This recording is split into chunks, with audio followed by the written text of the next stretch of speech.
After 40 years of marriage, my husband died and left me with nothing. No money, no house, no explanation, just silence. But 3 weeks later, I found something that changed everything. My name is Margaret.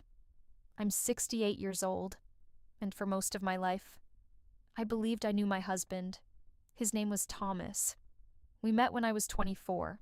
He was quiet, thoughtful, the kind of man who didn't say much, but always meant what he said. We built a life together, not a flashy one, not a perfect one, but a real one. 40 years of shared mornings, 40 years of dinners, holidays, small arguments, and quiet nights. We didn't have children. It wasn't by choice. It just never happened. So it was always just us. And I thought that was enough. When Thomas passed away, it was sudden. A heart attack. No warning, no goodbye. One day he was sitting in his chair, reading like he always did, and the next, he was gone. The funeral was small, a few distant relatives, some old co-workers. People said the usual things. He was a good man. You had a beautiful life together. And I nodded, because that's what you do.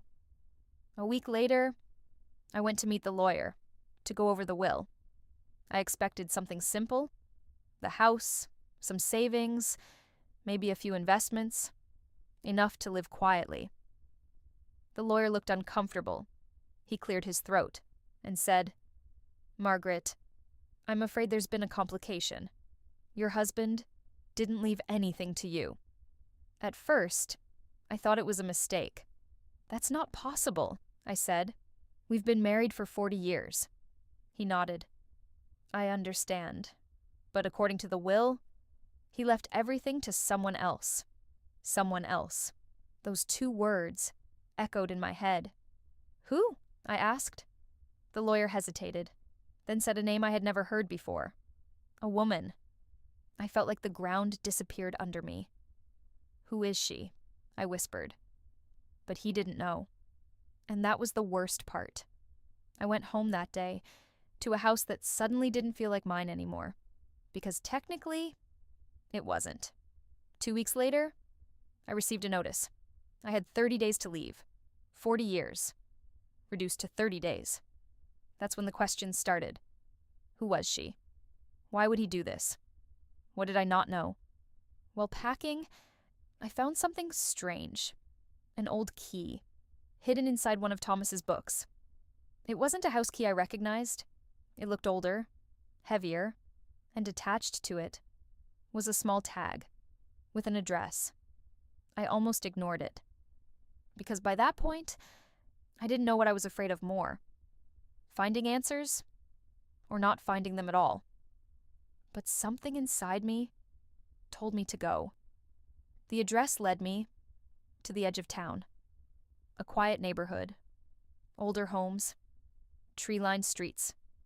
And at the end of one road, there it was. A small, beautiful house. White walls, blue shutters, a garden that looked maintained, not abandoned. I stood there for a long time, because I had never seen this place before. In 40 years, I had never heard of it.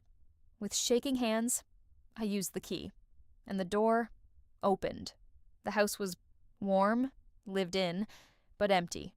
Furniture, photos, books, and something else. On the table, there was a letter with my name on it.